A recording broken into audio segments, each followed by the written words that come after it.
In the bustling city of Wuhan, there lies a hidden sanctuary.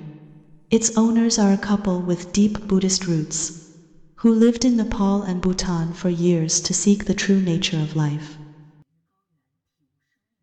Now settled in Wuhan, they've brought that distant tranquility back to the city, creating a beautiful and magnificent space for practice. Here, they live a life of urban seclusion, leading daily meditations, hosting Buddhist dialogues, and welcoming guests from all over the world. Twice a year, they organize traveling retreats to Nepal and Bhutan. In this video, we walk into Wuhan, Jing, to listen to them talk about beauty, life, death, and the journey of being.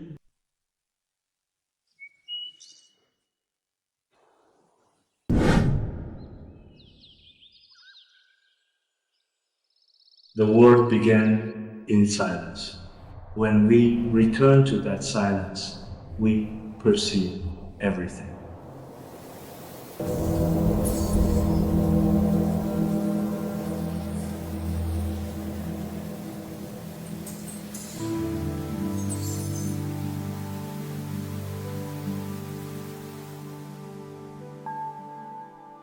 How did you two connect with Nepal and Bhutan?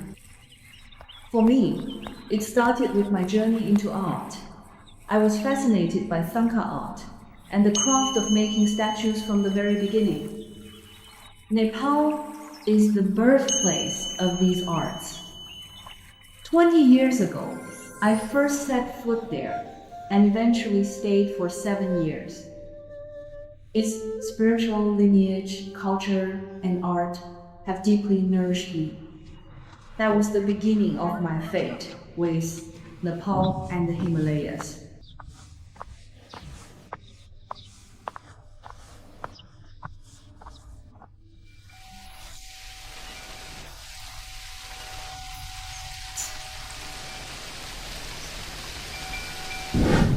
My connection with the Himalayas began with a purpose: environmental protection.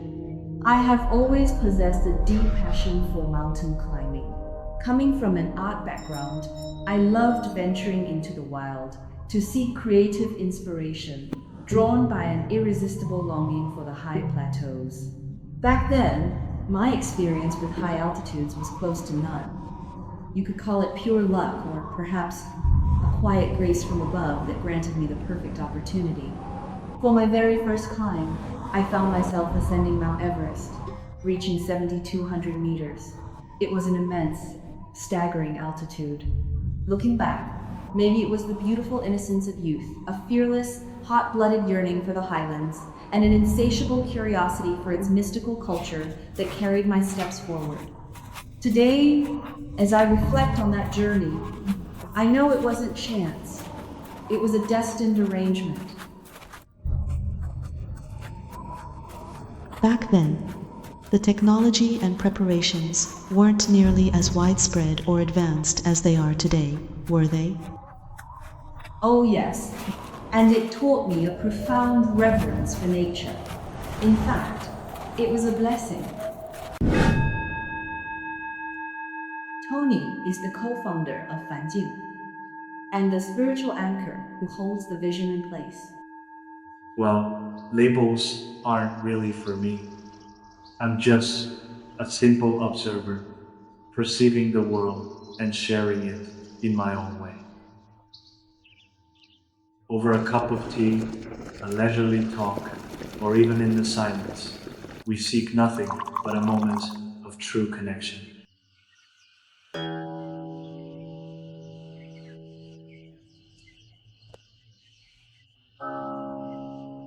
This space serves as a catalyst for the inward journey.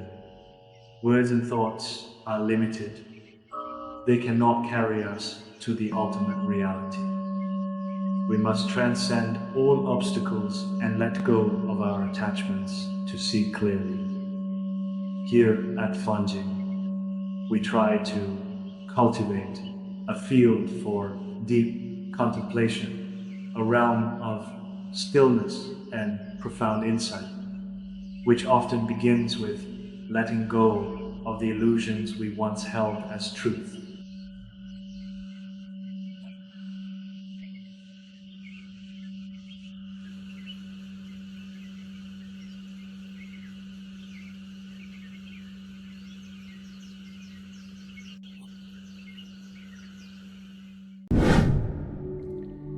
Spiritual tourism, in its truest sense, is cultivation before the journey. While traditional travel focuses more on outward exploration, the journey of cultivation that we share with others is a voyage within, a sacred return to the heart and the profound depths of consciousness. The travelers we gather are more than guests. I prefer to call them partners on the path. Behind every face is a unique flow of being. Our mission is to walk alongside them, knowing that even a single spark of awakening is a profound triumph. We serve as designers of space, companions on the journey, and stewards of the light. For us, practice is never separate from life. For us, practice is never separate from life. A journey of cultivation is simply practice in motion. A search for that sacred place where the soul can finally rest. In Nepal, where, despite material poverty, the people's eyes, especially the children's, were filled with an unmistakable radiance. We do not preach, we manifest. Through our encounters and our shared presence with the local community, we invite our members and guests to discover that material scarcity does not equate to a hard life. We offer a path to gaze into reality, a way to touch the very essence of life and the profound truth of existence.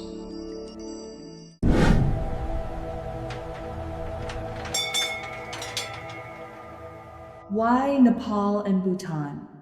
Through the lens of culture and ecological harmony, these lands are precious beyond measure.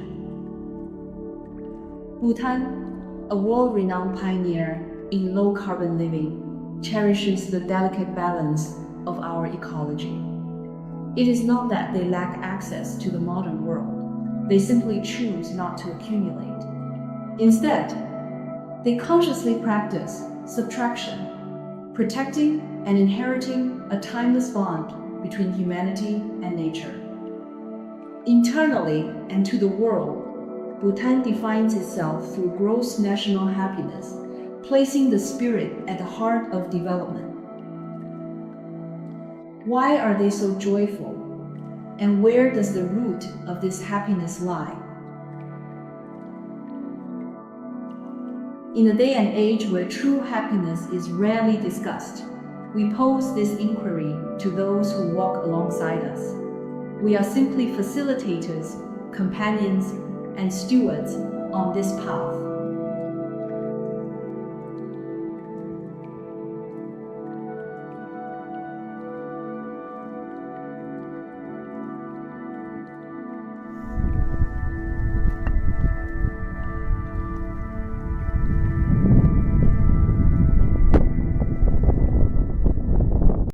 Could you share a memorable story or first-hand account from someone who has joined your journeys?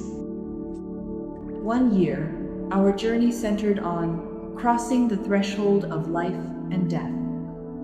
We stood amidst local rituals, the cremations along the Ganges and the rhythmic glow of the evening fire sacrifices. In those moments, you do not just observe, you touch the reality of mortality directly.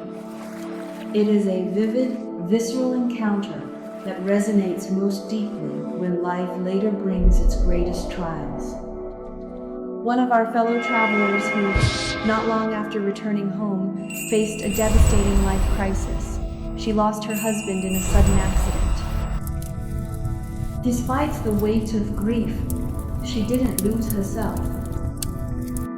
She carried home a profound peace. a deep awakening to the cycles of life and death, and a transformative realization of the ultimate reality.